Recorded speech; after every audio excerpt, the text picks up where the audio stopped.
Well, the Leafs, they find a way to salvage the 4-3 victory over the Boston Bruins on a very controversial call late in the game. As Ron Hainsey gets the game winner for the Leafs. We'll break that down in a little bit. First off, I want to apologize for the raspy voice. It's been all like this all day. I'm just going to try and clear this up, and hopefully we're good for tomorrow and Monday's Leafs or Jays and Raptors videos.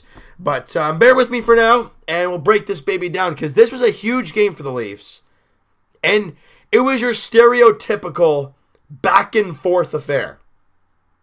You know, you look early in the game, it was kind of back and forth. But the Bruins were making the Leafs pay for their mistakes. You know, you've played some teams lately who are not all that great. You make some bad mistakes, but Freddie's there to bail you out. Now you got a team like the Bruins who are on an absolute tear. They have arguably the best first line in hockey. And that's how they start the game. You know, Leafs go puck watching. Three guys go to one player. That leaves Brad Marchand wide open, and that is not the guy you want to leave. Right in Freddie Anderson, right about the hash marks, and he rips it. Problem is, in this play, Morgan Rielly, guys, we know what he can bring offensively to this team. But on that play defensively, he's literally just standing there and putting out his stick like, I'm going to try and block it. Instead, it hits his stick, hits Freddie's shoulder, goes into the back of the net. You don't deflect that, Freddie's making the save. Instead, it's 1-0 Bruins 6-11 into the first period. Just over a minute later, Zach Hyman does a great job keeping the puck alive down low. Gets the puck to the point to Roman Polak. Gives it to Nylander. The beautiful vision. I mean, you look at his angle. He has a clear lane and a shot. Instead, he passes that up for a nice feed cross ice to Mitch Marner, who does not wait long to rip it into the back of the net. See, guys, this is why we tell Mitch to shoot the puck. He didn't early on in the year. His goal totals were down. Lately, when he's getting the opportunities, he's ripping it, and he's getting rewarded. Remember at the beginning, or like, I guess, 15, 20 games ago, he was under 10 goals, and we're like, you know, he's a great assist player, but he's got to shoot the puck more. That was his 16th of the season. Since he's put on the line of Marleau and Kadri, you know, he's been playing fantastic. But obviously with Matthews out, Lions have to get jumbled. He gets put up with Nylander and Zach Hyman on that first line. Quite an interesting look before the game. Pays off early in the first, though. We got ourselves a tie hockey game. 3 minutes later, Leafs on the power play. Beautiful, beautiful play here. I mean, this was fantastic. Mitch Marner loves these slap passes. You know, he does it. JVR, I don't know what kind of maneuver he did, kind of flicking it over the stick of Tuukka Rask right on the tape of Nazem Kadri, and he buries it in the wide open cage. Leafs up 2-1 over the Boston Bruins midway through the first period. 5 minutes after that, though, the Leafs get caught defensively. Morgan Rielly on his guy in the corner. Kadri kind of follows him. Not really sure why. That leaves Brad Marchand in close against Freddie, and he roofs it. I mean, you know, as much as Brad Marchand is a rat, and he's a guy that every NHL team loves to hate, that was one heck of a shot. He was in tight, and he roofed it, barring in on Freddie. You saw Freddie's reaction. He kind of turned around and was like, that actually went in? How the heck did that go in? Because from that angle, you don't expect that. We think, oh, JVR can do it. Well, apparently Brad Marchand can as well. We're tied at 2s after 1. You know, we go to the second period. Early in the second period, 2-on-1 the other way. JVR back-checking hard. Very soft play on Jake DeBrusk as Ryan Spooner centers the puck. And JVR's right there.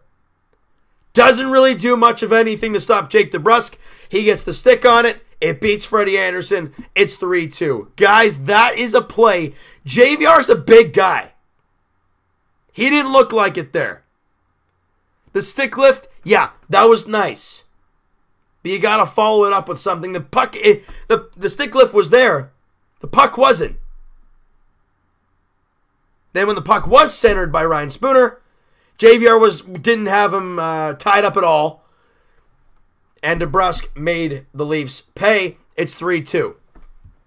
But in that second period, after that goal by DeBrusk, the Leafs are all over the Bruins. Chance after chance after chance. And finally, on the power play, Mitch Marner to Kadri in the center of the ice. Back to Mitch Marner. Back to Kadri. Roofs it. On Tuukka Rask, we are tied at 3 with 56 seconds left in the third period. Leafs play arguably their best second period of the entire season. They outshoot the Bruins 16-2. I mean, it was remarkable. Every time we think, oh, the Bruins are going to make a counterattack here, nope, the Leafs right back in. Kasperi Kapanen all over the place in the game. Tons of opportunities. He was fantastic. We head to the third. We are tied at 3. Back and forth again. Leafs win that third period 8-6 in shots. But it takes a weird play. Puck gets, back to Ron Hainsey, who blasts it.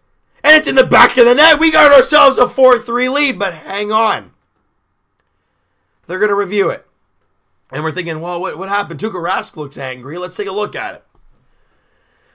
You see Zach Hyman push in. I'm not sure if it was Torrey Krug. If it was a Boston defender into Tuukka Rask.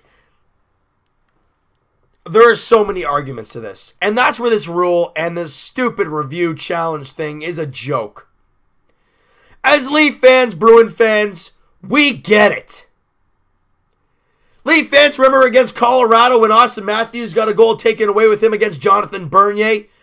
When there was absolutely zero contact, or a very, very minuscule amount of contact? Yeah, that was called no goal. A few games later, against Chicago, Freddie Anderson is getting laid on by one of their players. That's a good goal. Now, I don't know what the argument is here today. I mean, it could be that when Hyman did push the defender, he already had made contact with Tuukka Rask or something along the lines of that. But really, that is a tough call. I mean, as Bruin fans, I get it. That's its call. You're like, that's such garbage. So he pushed him into him. I know. I get it. When I was watching the game and I saw the replay, I'm thinking to myself, a couple of buddies I was with, there's no way. There's no way they're calling that an actual goal. Whether he initiated contact with the goalie or not, Hyman pushed him in. They call it a good goal. Look, I'm as confused as this rule as you guys are. It's a joke. As much as I'm a Leaf fan, and I love that my team won today in regulation against the Bruins, and are now 1 point up on Boston, and did deserve this win. That's not the way I like winning games. But I guess I'll take it, and I'll move on from it. It's just a play that I know in the comments we're going to have a deep discussion about, because it's true. This rule stinks. It reeks. In the offseason and into next year, they got to do something about it. There's too many, coaches challenges that I bet you the coaches are thinking, there's no way they're calling that, or that's absolutely a goal. And then it flips the other way. I don't get it. Nonetheless, Ron Hainsey scores his 4th of the season. 20th point on the season for Ron. Love it. Mitch Marner and William Nylander grab assists. Leafs get the 4-3 lead. dying seconds, they're firing pucks at Freddie left and right. He makes some saves. The Leafs get some big blocks. And they come away with the victory 4-3 against the Boston Bruins. Now, Freddie Anderson, again, wasn't really all that great. 3 goals on 23 shots. Statistically wasn't all that great. He did make some big saves when he had to. But look. We talked about in the Columbus game a few games ago at home when the Leafs won, I think it was 6-3. We've talked lately. The Leafs have not really deserved, against the Islanders, they didn't really deserve the win, but they found a way to come away with it. Today, they barely scratched away at this victory, but they deserved it. All right? So you know what, guys? That is going to do it for this one. You guys enjoyed this video, and you guys enjoyed this game, because, boy, with this win, the Leafs go ahead of the Bruins by a single point. I understand the 5 games in hand, but let us enjoy it. Hit the like button if you guys enjoyed this one. Hit the subscribe button if you guys have not already. Comment down below. What did you guys think of the game? Who's your MVP? And that call. Let me know what you guys think. I mean, there's so much controversy towards it. I still believe it shouldn't have been called a goal. As a hockey fan, I don't believe so. But let me know what you guys think. And we'll talk to you guys. What will it be? Monday, Jays edition. We'll talk about the first 4 games of the spring training for the Jays. Things are looking all right so far, but I mean, it's only been 2 games. We'll talk to you guys Raptors edition Monday as well. They're taking on the Detroit Pistons, looking to rebound. No pun intended, because they need to rebound. Against after that really tough loss to the Milwaukee Bucks last night. They're facing the Detroit Pistons at home. And we'll talk to you guys Leafs edition. Like I've said, or I haven't said it yet because I'm so used to saying like I've said. We'll talk to you guys Monday. Again, another big game for this team. They're in Tampa taking on the Lightning. Leafs have won 4 straight. They're 9-1 in their last 10. They've been playing some fantastic hockey. This is a big one. If you win that, you're only 2 points behind the Atlantic Division leading Tampa Bay Lightning. And I apologize about the voice for the entire video. I really do, guys, but I've been battling through it. And I'm hoping it's back to normal once the next video pops out to you guys. All right, so we'll talk to you guys then. Hoping for a 5th straight dub and a big win against Tampa Bay Lightning.